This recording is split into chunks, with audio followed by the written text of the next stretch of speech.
Federal form of constitution या federal form of government, दोनों ही उसी संकल्पना को व्यक्त करते हैं। आज की इस वीडियो में हम लोग इस तरह के प्रश्नों को जो इस कंसेप्ट से रिलेटेड पूछे जाते हैं, यानी कि what are the essentials of the federal constitution, in what respect does the Indian constitution a departure from the federal principle, यानी कि भारत में शासन व्यवस्था फेडरल कॉन्स्टिट्यूशन से किस तरह से अलग है और फेडरल कॉन्स्टिट्यूशन की विशेषताएं क्या है। मुख्य रूप से इस प्रश्न का उत्तर देने की कोशिश करेंगे हम लोग। और फेडरल कॉन्स्टिट्यूशन की विशेषताएं क्या हैं, एकात्मक संविधान की विशेषताएं क्या हैं, एकात्मक और संघात्मक सरकार की हानियां और लाभ क्या हैं, उससे फ़ायदे और नुकसान क्या हैं, और इस तरह से एक स्ट्रक्चर बनाने की कोशिश करेंगे हम लोग कि इस तरह के प्रश्नों का आंसर कैसे दिया जाए। तो अब आप देख रहे हैं न्यायिक दृष्टि और मैं हूं पवन। अब अगर हम बात करें फेडरल गवर्नमेंट की और यूनिटरी गवर्नमेंट की, तो फेडरल गवर्नमेंट और यूनिटरी गवर्नमेंट को जानने से पहले अगर हम अपने व्यवहारिक उदाहरण से समझें कि आप चावल बनाते हैं, तो चावल में सिर्फ और सिर्फ चावल है, पानी डाल के आपने पका दिया। सेब है, वो अपने आप में एक फल है। लेकिन जब आप सब्जी बनाते हैं तो उसमें आप इस समय जाड़े के दिनों में आप उसमें आलू, टमाटर, गोभी, मटर सब कुछ डालते हैं। तो जब आप कहें कि एक आलू उसमें है, और या मैंने उदाहरण दिया चावल का, तो चावल अपने आप में केंद्रीय सरकार या एकात्मक सरकार का रूप है कि उसमें केवल एक ही चावल है। और जब आपने उसमें आलू, मटर, टमाटर सब कुछ डाला और वो मिल करके एक सब्जी बनी, तब उसको आप कह रहे हैं कि संघात्मक सरकार या फेडरल गवर्नमेंट। तो इसी तौर पे इन सरकारों को अगर हम समझें, तो जब पूरे देश में एक ही पार्टी, एक ही सरकार का पूरा शासन होता है, तो उसे हम, हालांकि पार्टी से इसको नहीं जोड़ना है, पार्टी को एक उदाहरण के लिए अपनी समझ के लिए आप जान सकते हैं, लेकिन यहाँ पार्टी का कोई रोल नहीं है, पार्टी कई हो सकती हैं, लेकिन एक सरकार जो पूरे देश पे शासन करती है, तब इसको हम एकात्मक सरकार कहते हैं। और जब कई राज्य मिल करके एक संघ बनाते हैं और उस संघ में सबके अपने अपने अधिकार होते हैं और राज्यों की सरकार अपने आप में स्वतंत्र होती है, कुछ मामलों में वो केंद्र के अधीन होती है, तब उसी को हम संघ सरकार या संघात्मक सरकार या संघात्मक संविधान कहते हैं। तो ये हमने जाना कि एकात्मक सरकार क्या है, या एकात्मक संविधान क्या है, या एकात्मक सरकार क्या है, या फिर परिसंघ या संघात्मक सरकार या संघात्मक संविधान क्या है। अब इसको हम संघात्मक संविधान के नाम से भी जानते हैं और संघात्मक सरकार के भी नाम से जानते हैं। तो जहाँ कहीं भी जैसा भी आपको रेफरेंस मिले, तो आपको परेशान नहीं होना है, या क्वेश्चन भी आपसे पूछा जाए कि फेडरल फॉर्म ऑफ कॉन्स्टिट्यूशन के बारे में पूछा जाए तो भी सेम वही आंसर बनेगा, और फेडरल फॉर्म ऑफ गवर्नमेंट के बारे में आपसे आंसर पूछा जाए तो भी वही बात आएगी। अब बात करते हैं कि फेडरल फॉर्म ऑफ गवर्नमेंट क्या है और इसकी विशेषताएँ क्या हैं। A federal constitution establishes a political system where powers are divided between a central national government and regional state governments. It aims to balance unity and regional autonomy. यानी कि जब ऐसी राजनीतिक व्यवस्था जहाँ की शक्ति जो है विभाजित होती है केंद्रीय सरकार में और राज्य सरकार में, यानी क्षेत्रीय सरकार और केंद्रीय सरकार में, तब इसी व्यवस्था को हम फेडरल कॉन्स्टिट्यूशन या फेडरल गवर्नमेंट के नाम से जानते हैं। और इसका एम क्या है, इसका लक्ष्य क्या है, उद्देश्य क्या है, तो क्षेत्रीय शक्ति में और केंद्रीय शक्ति में संतुलन बनाने की कोशिश करना। अब इसके एसेंशियल्स क्या क्या हैं, इसके अनिवार्य तत्व क्या हैं। और भारत जो है आपका, एक तरह से आप कहें कि अर्धसंघ है, क्योंकि यहाँ पे आपको दोनों रूप मिलेगा। अभी हम लोग आगे उसकी चर्चा करेंगे। डुअल पॉलिटी, यानी आवश्यक तत्व क्या है संघात्मक सरकार के, तो यहाँ पे दो तरह की राजनीतिक व्यवस्था होनी चाहिए। दो तरह की राजनीतिक व्यवस्था का मतलब ये नहीं कि दो पार्टी, मतलब दो तरह की सरकार होनी चाहिए, एक राज्य सरकार और एक केंद्र सरकार। Federalism involves two level of government, यानी राज्य सरकार और केंद्र सरकार, each independent in its own sphere, यानी अपने अपने दायरे में सभी स्वतंत्र होती हैं। यानी जैसे अभी उत्तर प्रदेश सरकार की आप बात करें तो वो अपने शासन व्यवस्था दिन प्रतिदिन का शासन कैसे चलेगा, ये उत्तर प्रदेश सरकार डिसाइड करेगी। और जब कोई केंद्रीय मसला होगा, विदेश का मामला होगा, संचार का मामला होगा, सुरक्षा का मामला होगा, तब केंद्र सरकार डिसाइड करेगी। तो इस तरह से दोनों अपने अपने क्षेत्र में कार्य करती रहती हैं। सेंट्रल फेडरल गवर्नमेंट, यानी भारत सरकार जिसे आप कहते हैं, स्टेट रीजनल गवर्नमेंट, जैसा कि मैंने एग्जांपल दिया आपको, उत्तर प्रदेश सरकार, बिहार सरकार या किसी सरकार की आप बात कर सकते हैं, किसी राज्य की सरकार की। Each derives it's authority from the constitution rather than from one another. यानी इस तरह की शक्तियाँ या सरकारें जो हैं वो एक दूसरे से शक्ति प्राप्त नहीं करती हैं बल्कि संविधान से शक्ति प्राप्त करती हैं।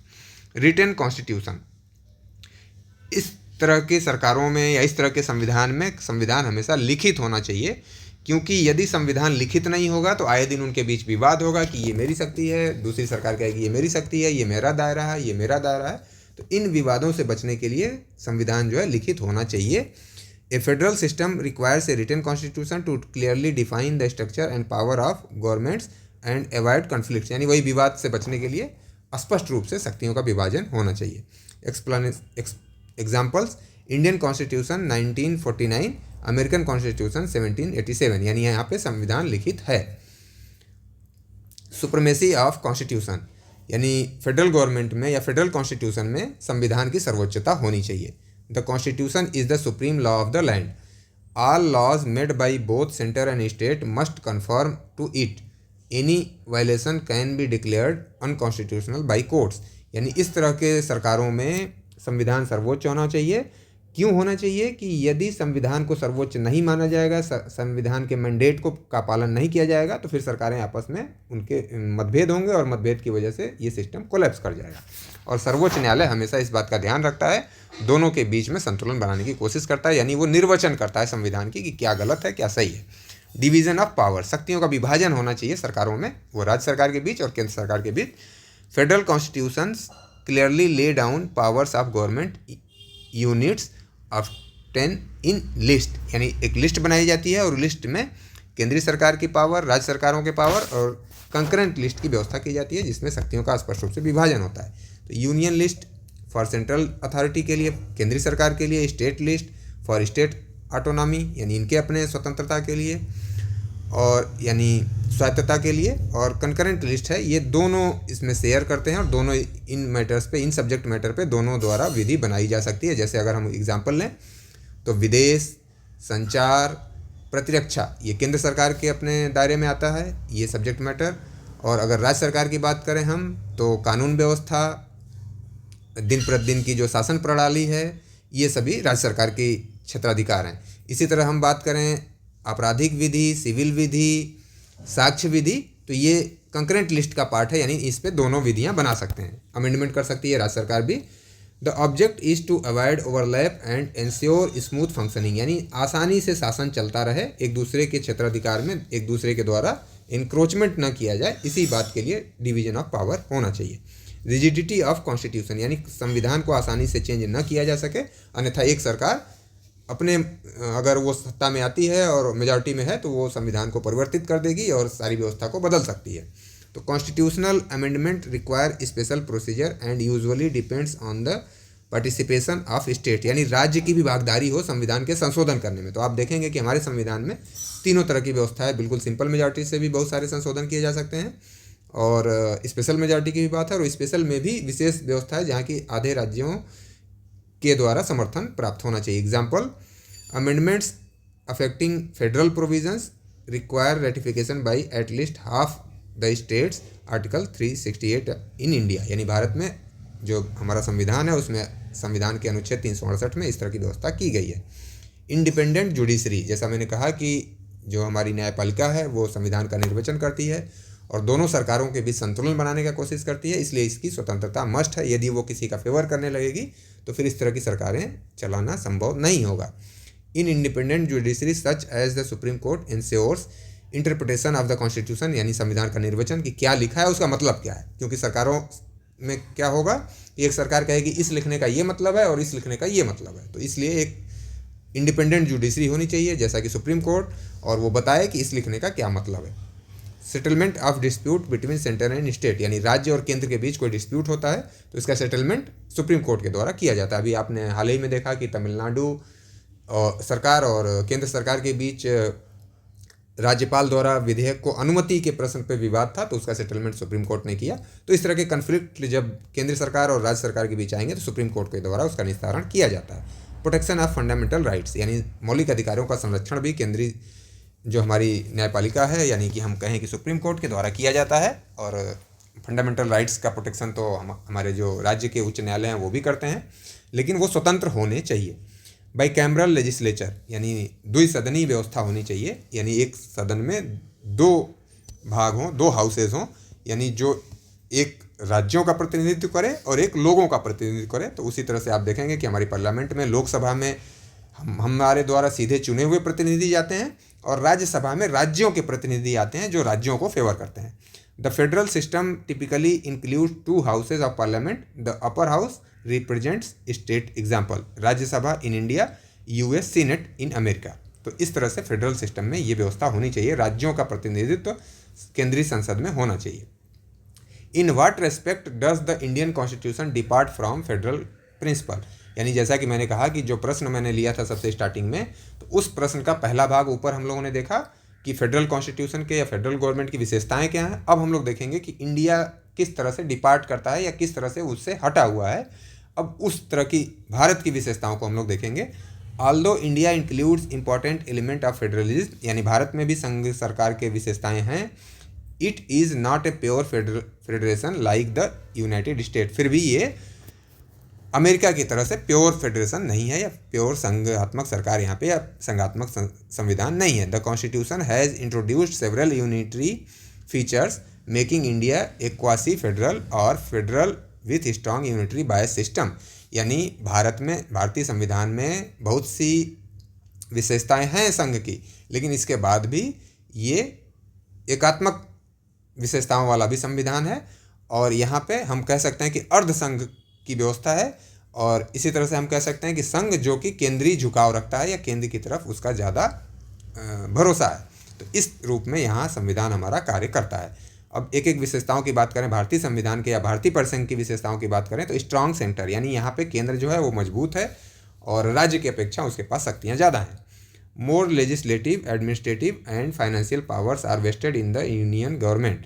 The union list has 97 subjects, for example defense, banking, foreign affairs, while state list has fewer item like 66 and is subject to union control during emergency, यानी कि एक तो पहले सब्जेक्ट मैटर ज़्यादा दिए गए केंद्र को 97। ये कभी कभी प्री में आप लोगों से पूछ लिया जाता है कि केंद्रीय सूची में कितने विषय हैं, राज्य सूची में कितने विषय हैं और समवर्ती सूची में कितने विषय हैं। तो ये प्री का एग्ज़ाम जिसको देना होगा उसके लिए ये इंपॉर्टेंट है।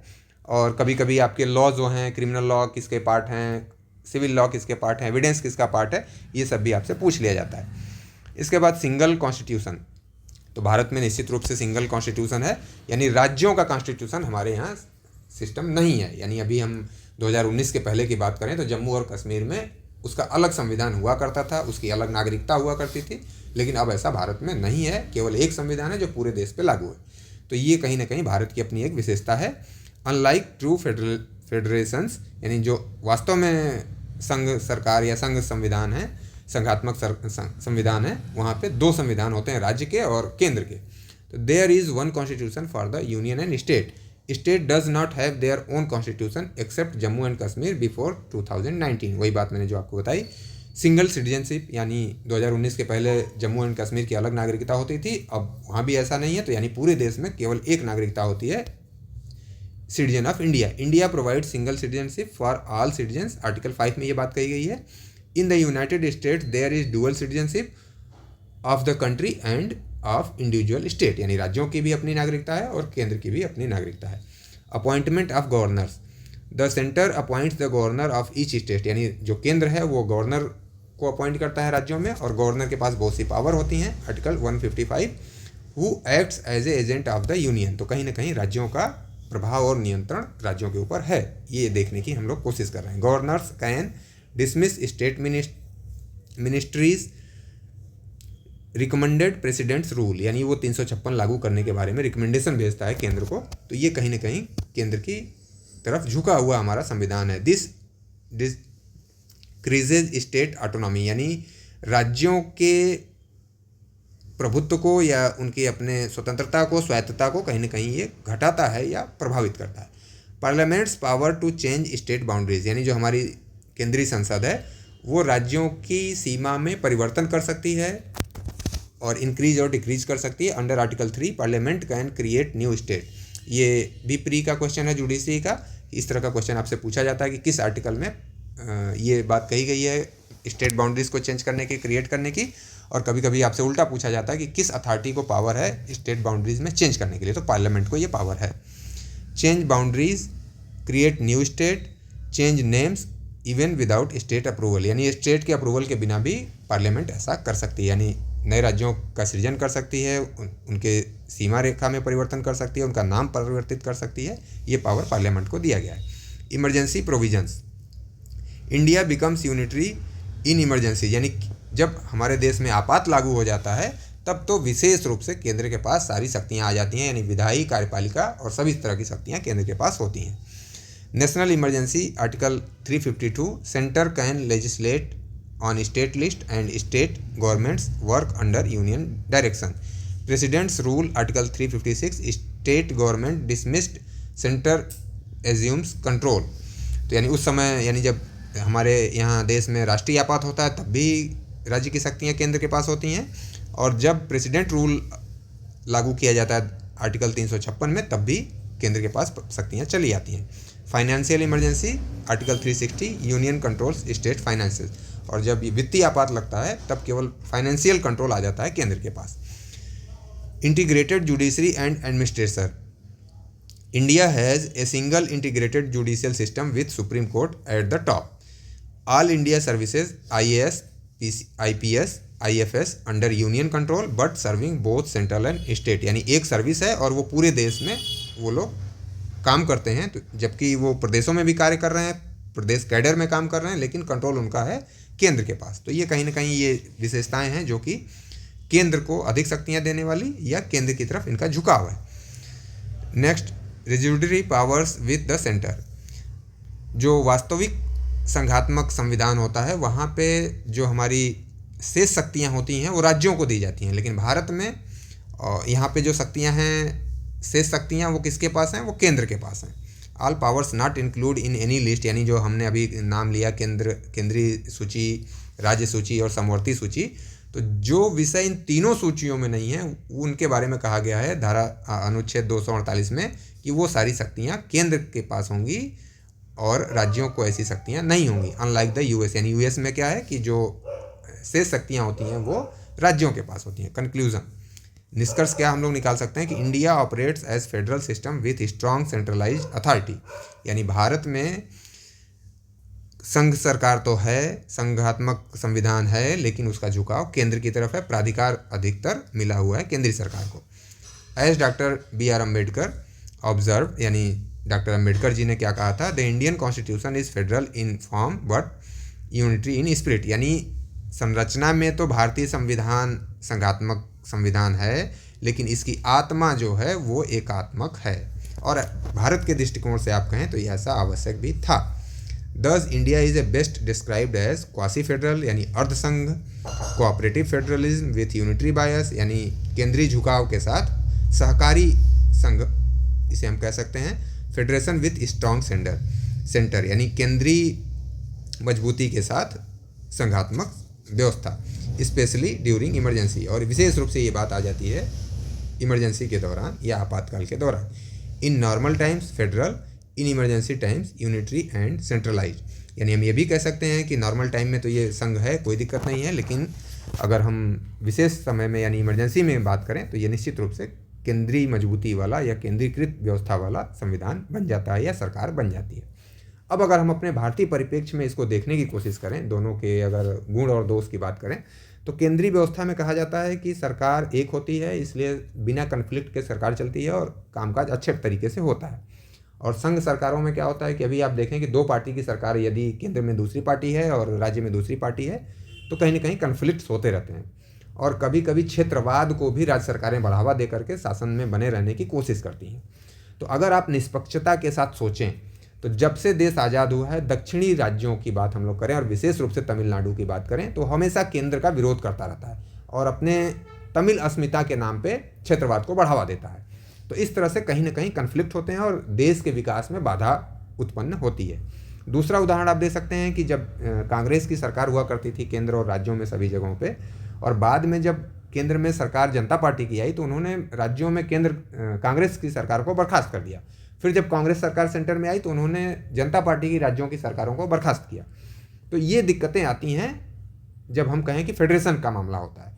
और केंद्रीय सरकार में कुछ फ़ायदे हैं लेकिन कुछ नुकसान भी है। नुकसान क्या है केंद्रीय सरकार का, कि केंद्र सरकार या जो एक सरकार होती है वो राज्यों बड़े भूभाग पे अगर शासन करना हो तो बड़े भूभाग के लिए एकात्मक सरकार अच्छी नहीं मानी जाती है, क्योंकि लॉ एंड ऑर्डर को कंट्रोल करना, पब्लिक से सीधा जुड़ाव रख पाना संभव नहीं हो पाता है। तो छोटे प्रदेशों के लिए एकात्मक सरकार अच्छी मानी जाती है और बड़े भूभाग के लिए भारत, अमेरिका, रूस जैसे क्षेत्रों के लिए सरकारें जो हैं वो संघात्मक सरकार अच्छी मानी जाती हैं। तो भारत, चाइना, फ्रांस, जापान ये माने जाते हैं एकात्मक सरकार के उदाहरण, और अमेरिका माना जाता है संघात्मक सरकार का उदाहरण, और भारत को हम लोग अर्धसंघात्मक सरकार मान सकते हैं। सबसे बेस्ट एग्जाम्पल ये अर्धसंघात्मक है या सहकारी संघवाद आप इसे कह सकते हैं। अगर ये वीडियो आपको अच्छा लगा तो आप चैनल को सब्सक्राइब कर सकते हैं, लाइक कर सकते हैं, शेयर कर सकते हैं, और आप अपना बेशकीमती सुझाव दें हमें कि इसमें और क्या सुधार किया जा सकता है या आपको और किस तरह की वीडियो चाहिए, तो मैं पूरा प्रयास करूंगा कि आपकी जो रिक्वायरमेंट है वो फुलफ़िल हो। धन्यवाद।